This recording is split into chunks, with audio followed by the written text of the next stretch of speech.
Now, there's a lot happening with exams, with mocks coming up for Leaving Cert students, and I'm joined on the line by Philip O'Callaghan from Examcraft.ie. Philip, good morning. Good morning, Ivan. Now, I suppose, first of all, tell us a little bit about Examcraft.ie, who you are and what you actually do. Well, I suppose we're best known for providing mock exams into schools, and we've been doing that for about 30 years. As well as that now, we also provide seminars into schools on study skills and on leadership. And more recently, we have a technology division, Learning Data, which provides a management information system into schools.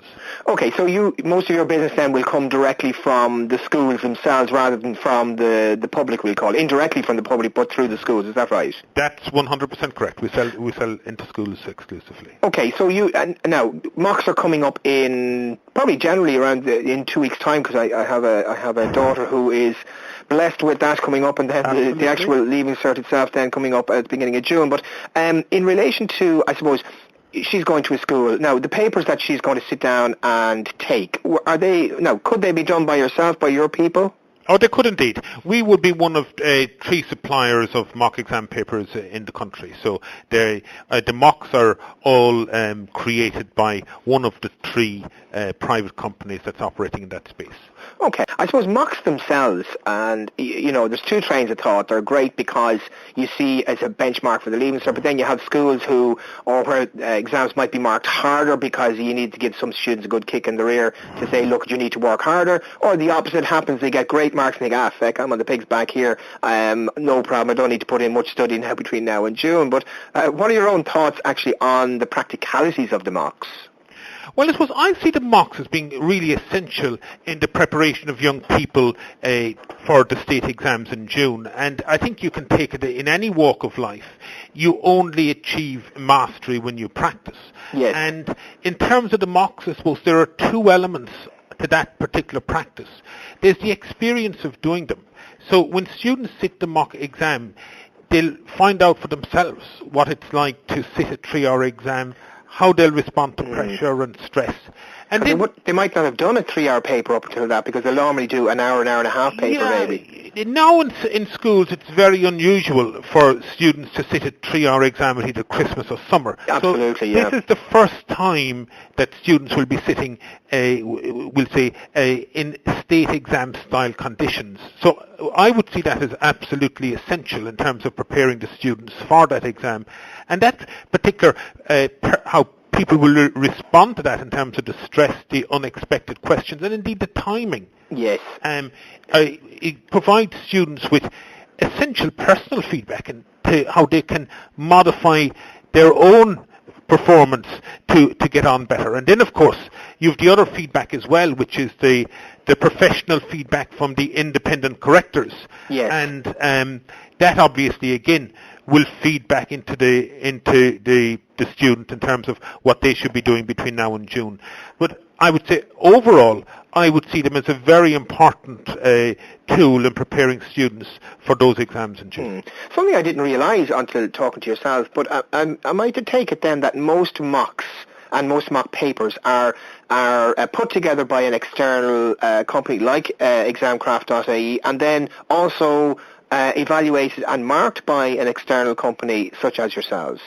That's right. Well, I suppose in terms of being marked, schools have some schools will correct the papers internally, either by their own teacher or they'll swap them, and then a large number of the schools will send them back to us, and they will be corrected in effect anonymously by an independent corrector. I suppose schools go down that particular line because they see a value in mimicking the state exam, and I suppose in telling the students that the exam conditions that they'll be doing the mocks under replicate the exam conditions under which they'll be doing the state exams in June. The real one. And then there's no ambiguity in relation to, well, look, I didn't mark you hard because you need to work harder, because it's done externally, who you're a number really to, isn't that it?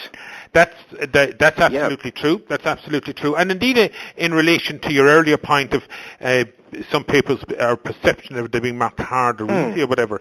Well, certainly in terms of our own quality control procedures, we have correction supervisors which will, I suppose, check the standard of correction of new correctors coming in, and indeed, if teachers are unhappy with the standard of correction from us, we recorrect them free of charge.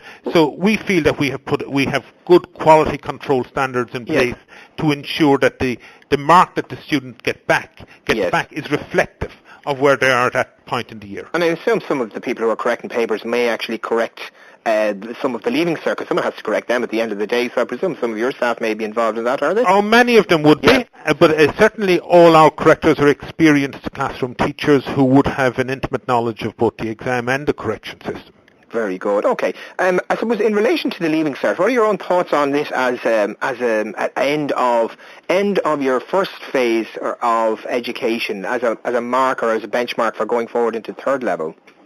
Well, I guess it's certainly being used at the moment as an entry or as an entry requirement into third level, and the focus then very much is on performance in that end of that terminal exam.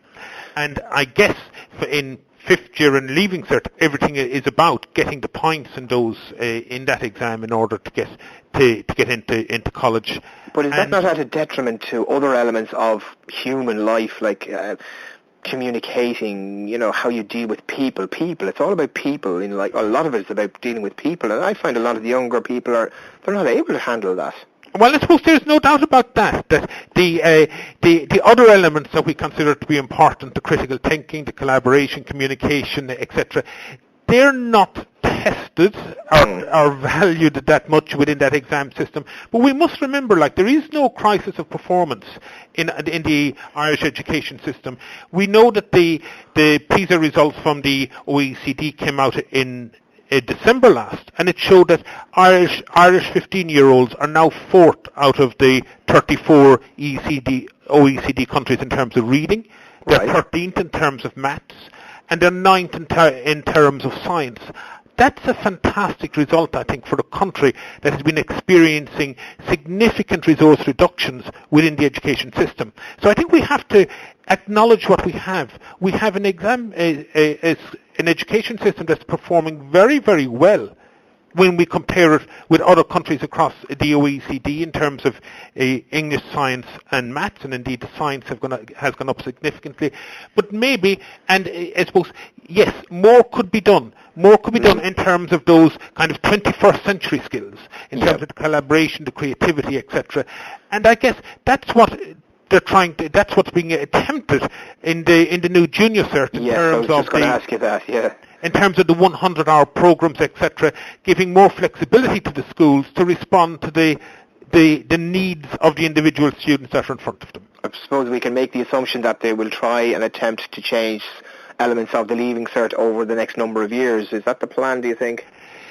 It's certainly being suggested. But I think the one major hurdle that has to be addressed first of all is the junior cert and I suppose the evaluation then of how that has gone. Because remember, the 15-year-olds in Ireland are doing very well at the moment. So hopefully, if it's broken, why try and fix it? You know, I mean, surely just improve it a little bit instead of putting in a complete. You know, it's September this year. It's the first years who go into September 2014. They're going to be sitting the new junior cert curriculum, isn't that? They will be in junior cert English, and then it's being implemented on a staggered basis right through to December 2022 at this stage. Right. And I guess. The why change it if it's not broken? There's a view that there's a certain percentage of students switch off in second year in particular, particularly boys, and there's an effort being made to engage those learners and keep them in the education system for as long as possible. And obviously the aims there are very, very admirable, but clearly we don't want to lose sight of the fact either that the current system we have is performing very well. Very good. Now, in relation to, I know you deal mainly with the schools and stuff like that, but pastpapers.ie is another part of your business. So students who are sitting their Leaving Cert in particular can go in there and get your past papers. Isn't that right? That's correct. The past mock papers with the marking schemes and oral exams are available for download there for €1 each. And right. Certainly, it's a significant resource which young people could certainly access. Very good. And are there answers to the questions, or is it just the papers and the marking system? Well, many of the marking schemes will contain the answers. Right, so, for example, the maths will all have worked solutions, and many of them will have pointers as well as to alternative answers. But certainly something like English, we don't have a series of model essays or anything there. But anything that requires a worked solution, the worked solution is there. Very good. Okay, so for people who are sitting their mocks, any advice for them for 2 weeks' time? They're all pulling their hair out, starting to panic. Well, some of them are not, I'm sure. Any quick advice for them? Well, I suppose the first thing I'd say is balance. Diet, sleep and exercise. Like, they are the cornerstones of personal success in any area of life. So make sure that they maintain that balance. Then in terms of the exams themselves, I would say know the exam, know the structure, know the timing, know the types of questions that come up, and be able to break down every exam paper into its component topics and I suppose have your one-page summaries of those topics that you will look at briefly and frequently between now and exam day. Do you still see, when you're marking papers, the mocks that you would mark where you know a subject really well and your question comes up and happy days, but they just put an enormous amount of time into that question when they can only get a maximum of, say, 8% of the overall mark? Do you still see students doing that? That's one of the big things that correctors always report. Yeah. They may have to answer 5 questions in the paper, but they only answer 4, and they answer 2 of those incredibly well. But clearly, if they only answer 4 questions, they're only being marked out of 80%. And they're only asking 2 of them right, so we're now down to 40%. Correct. So, absolutely. Okay, before we go then, Philip, what's the best place for the people to go to? Well, on our website, www.examcraft.ie, you can see there the range of services that we provide to schools. Lovely stuff. Philip O'Callaghan, thanks a million for joining me this morning. I appreciate your time. That's Philip from